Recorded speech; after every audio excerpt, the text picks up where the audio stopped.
കുലുക്കലൂർ ഗ്രാമപഞ്ചായത്തിന്റെ 2024-25 വാർഷിക ബജറ്റ് അവതരിപ്പിച്ചു. ക്ഷേമ പദ്ധതികൾക്കും ലൈഫ് ഭവന പദ്ധതിക്കും മുൻതൂക്കം നൽകിക്കൊണ്ടുള്ള ബജറ്റാണ് അവതരിപ്പിച്ചത്.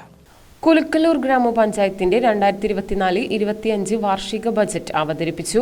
ഗ്രാമപഞ്ചായത്ത് പ്രസിഡന്റ് വി രമണിയുടെ അധ്യക്ഷതയിൽ പഞ്ചായത്ത് വൈസ് പ്രസിഡന്റ് ടി.കെ. ഇസഹാക്കാണ് ബജറ്റ് അവതരിപ്പിച്ചത്. ലൈഫ് ഭവന പദ്ധതിക്കായി 2 കോടി രൂപ ബജറ്റിൽ വകയിരുത്തിയിട്ടുണ്ട്. സമ്പൂർണ്ണ കുടിവെള്ള പദ്ധതി നടപ്പിലാക്കുവാനായി 1 കോടി രൂപയും വകയിരുത്തി.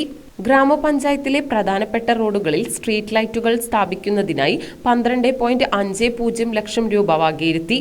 കാർഷിക മേഖലയ്ക്കായി 34 ലക്ഷം രൂപയും മൃഗസംരക്ഷണ മേഖലയ്ക്കായി 27 ലക്ഷം രൂപയും വകയിരുത്തിയിട്ടുണ്ട്. മഹാത്മാഗാന്ധി ദേശീയ ഗ്രാമീണ തൊഴിലുറപ്പ് പദ്ധതിക്ക് മുൻതൂക്കം കൊടുക്കുന്ന ബജറ്റിൽ 4.21 കോടി രൂപ ആ മേഖലയ്ക്കായി വകയിരുത്തി. വനിതകളുടെ ഉന്നമനത്തിനായി 26 ലക്ഷം രൂപയും അങ്കനവാടി കെട്ടിടങ്ങളുടെ പുനരുദ്ധാരണത്തിന് 10 ലക്ഷം രൂപയും പോഷകാഹാര വിതരണത്തിനായി 18 ലക്ഷം രൂപയും വകയിരുത്തി. ഭിന്നശേഷിക്കാർക്കും വയോജനങ്ങൾക്കുമായി 25 ലക്ഷം രൂപയും ആരോഗ്യ മേഖലയ്ക്കായി 6 ലക്ഷം രൂപയും പെയിൻ ആൻഡ് പാലിയേറ്റീവ് പരിപാടികൾക്കായി 10 ലക്ഷം രൂപയും പഞ്ചായത്ത് ഓഫീസ് നവീകരണത്തിനായി 20 ലക്ഷം രൂപയും വകയിരുത്തിയിട്ടുണ്ട്. പഞ്ചായത്തിന് പുതിയ വാഹനം വാങ്ങുന്നതിന് 13 ലക്ഷം രൂപയും ഘടക സ്ഥാപനങ്ങളുടെ ഓഫീസ് ചെലവുകൾക്ക് 4 ലക്ഷം രൂപയും വകയിരുത്തി. മാലിന്യ സംസ്കരണ മേഖലയിൽ വിവിധ പ്രവർത്തനങ്ങൾക്കായി 25 ലക്ഷം രൂപയും ആനക്കൽ എക്കോ ടൂറിസം പദ്ധതിക്കായി 20 ലക്ഷം രൂപയും ബജറ്റിൽ വകയിരുത്തിയിട്ടുണ്ട്. കൂടാതെ പശ്ചാത്തല മേഖലയിൽ റോഡുകളുടെ നിർമ്മാണത്തിനും ഗതാഗത യോഗ്യമല്ലാതെ തകർന്നു കിടക്കുന്ന പഞ്ചായത്തിലെ മുഴുവൻ റോഡുകൾ റീടാറിംഗ് നടത്തുന്നതിനുമായി 2.50 ലക്ഷം രൂപയും ബജറ്റിൽ വകയിരുത്തിയിട്ടുണ്ട്. റോഡ് മെയിൻ്റനൻസിനായി 1,25,67,000 രൂപ,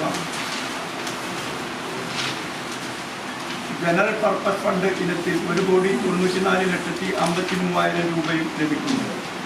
സേവന മേഖലയിൽ ലൈഫ് സമ്പൂർണ്ണ പാർപ്പിട പദ്ധതിക്ക് പ്രാധാന്യം നൽകി 2ാം ഘട്ടത്തിൽ 390 ഭവനങ്ങളുടെ നിർമ്മാണം പൂർത്തിയാക്കുന്നതിന് 2 കോടി രൂപ വകയിരുത്തും. 95% ജലജീവൻ പദ്ധതി പൂർത്തിയായി. 100% പൂർത്തീകരിച്ച് സമ്പൂർണ്ണ കുടിവെള്ള പ്രഖ്യാപനം നടത്തുന്നതിന് ലക്ഷ്യമിട്ട് ബഹുമാനപ്പെട്ട കേരള സർക്കാർ ഫണ്ട് ഇനത്തിൽ 1 കോടി രൂപ വകയിരുത്തുന്നു.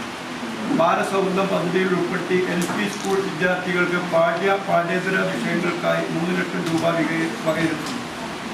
ഗ്രാമപഞ്ചായത്തിലെ പ്രധാനപ്പെട്ട റോഡുകളിൽ സ്ട്രീറ്റ് ലൈറ്റുകൾ സ്ഥാപിച്ച് പഞ്ചായത്തിനെ പ്രകാശപൂരിതമാക്കുന്നതിന് 12.5 ലക്ഷം രൂപ വകയിരുത്തുന്നു.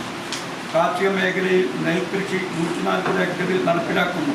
പച്ചക്കറി കൃഷിക്കും തരിശുനില കൃഷിയോഗ്യമാക്കുന്നതിനും 34 ലക്ഷം രൂപ വകയിരുത്തുന്നു. മൃഗസംരക്ഷണ മേഖലയിൽ മുട്ടക്കോഴി വിതരണം, പോത്തുകുട്ടി വിതരണം, പശു വളർത്തൽ, ആട് വളർത്തൽ, മൃഗാശുപത്രിയിലേക്ക് മരുന്ന്, ABC പദ്ധതി എന്നിവക്കായി 27 ലക്ഷം രൂപ വകയിരുത്തുന്നു.